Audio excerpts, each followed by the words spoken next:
Member for West One. What chaos and dysfunction this Minister for Transport has brought to public transport in WA. The late Kerry Packer once said that you only get one Allen Bond in your lifetime. My fear in politics is that we may only get one Dean Nolder.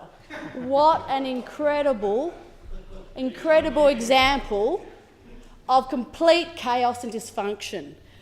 We cannot trust the Liberals on public transport. It's plain to see.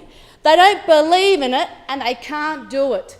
Right. They don't have their heart in public transport, never have and never will. All they can do is commission glossy pictures. That's all they can do. They've never had a plan that's lasted more than a week since being elected in 2008. It's a complete debacle. And please, you can have the opportunity to stand up and defend your position, but let's go through your record. Since 2008, what have we seen? Chaos and dysfunction. Plans that have been prepared, plans that have been put in the rubbish bin. All we've seen is massive advertising. That's all we've seen. Glossy brochures. The Max Light Rail, which still appears in lifts in car parks in the city centre, as I saw a couple of weeks ago. Let's go through their record. The Ellenbrook line, promised in 2008, funded as part of the 2008-9 mid-year review, an election commitment, and then the government walked away from it. And you know what they said? They said we've got an Ellenbrook BRT, a bus rapid transit way to Ellenbrook. That's what they said. And what happened to that? Well, they got the animation, they got the wrapping for the buses, but they never delivered it. Never delivered it. Let's go. Let's go. Never promised it. You are incredible. This government has lied about public transport again and again and again. And let's go through your 2011 public transport plan. A well-researched, very, very substantial document, the public transport plan for 2011. The draft plan, you went out for consultation.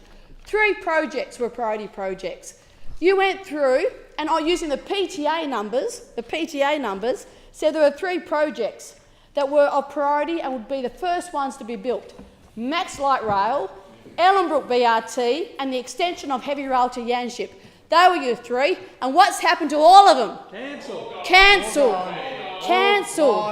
And now we still haven't seen the final one of this because, honestly, they're making it up as they go along. Right. Every day a new story. Now, as we said on Max, not only was it a priority project, they announced it, as a leader of the opposition said, in September 2012. And that front page of the Sunday Times, the $22 million Metropolitan Area Express, remember, they gave it a name before they knew the route, before they knew the costings of it, but they gave it a name. They went out and got a name for a project. They had no idea how much it was going to cost and where it was going to go. That the Express will be running within 6 years under the plans. Within 6 years. It was going to start construction next year. That's what they told the public. Now, if you'd done your research, you're now saying, oh, look, with the research, our preliminary analysis says that light rail doesn't stack up. So why did you announce it? Why did you announce it? Give it a name. Why did you give it a name and announce it? And then, of course, in the election. And I remember that day fondly. I was sitting there and I saw the press conference in front of the Terry Tyzack Centre. I remember it, Mr Buswell, plus all those candidates. I think, oh look, I'll go through. I know, the member for Perth was there. I think the member for Mount Lawley was there. I think even the member for Wanneroo was there. I remember. There was a candidate, the candidate for Mirrabooka was there. Of course, the member for Morley was there. You weren't there? But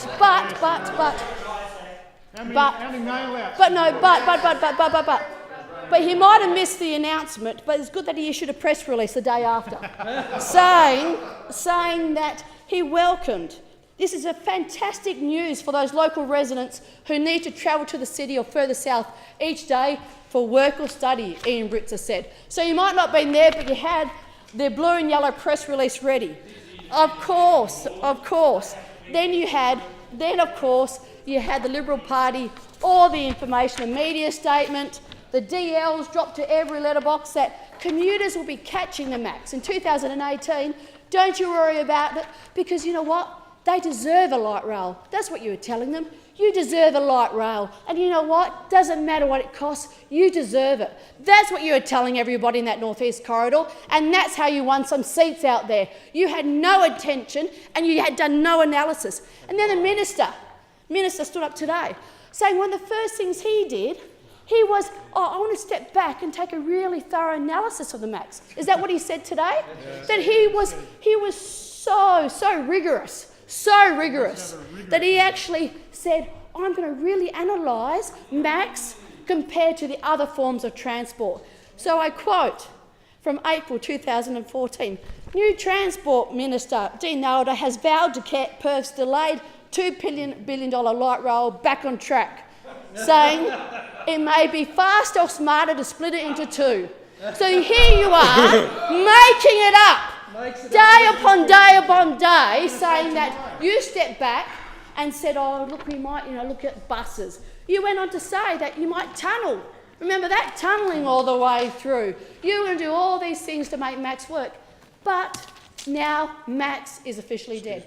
And seriously, saying that a rail project that's not a rail project is still the same project is absolutely ridiculous. It is, yes, ministerish. It is something that Utopia would have been proud of, let's face it. An entire Working Dog series could be based on this minister alone. It is absolutely incredible. And let's face it, the Liberals never liked public transport. You know what? They really don't like rail. And the minister stood up today. And he said, oh, bus patronage didn't increase that much under us. Now, your predecessor tried it. And the point is, yeah, because there were buses going to Mandurah. And when you go and spend $1.6 billion to build 80 kilometres of track, you know what happens? Those buses don't get used anymore. And so bus patronage doesn't increase, but total patronage does. Go figure.